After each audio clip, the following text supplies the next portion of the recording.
अमरीकी सदर ट्रंप का ख्वाब चकनाचूर हो गया। आम का नोबेल इनाम वेनेजुएला की मारिया कोरिना मचाडो के नाम रहा। नोबेल कमेटी के मुताबिक ये एजाज़ इनाम मारिया की जमहूरियत के लिए जद्दोजहद का समर है। ट्रंप को नोबेल इनाम ना दिए जाने पर वाइट हाउस बरहम, कहा कि वाज़ेह हो गया कि नोबेल कमेटी ने अमन पर सियासत को तरजीह दी है। ट्रंप का ख्वाब अधूरा रह गया।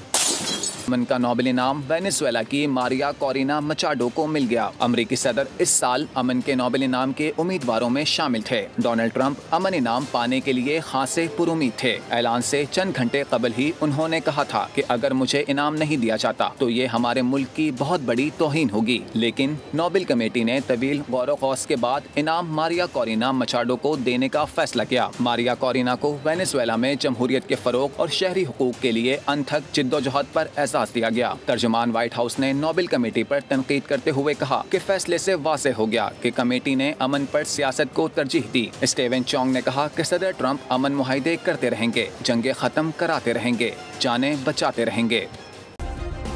सब्सक्राइब करें और बेल दबाएं ताकि कोई खबर रह न जाए।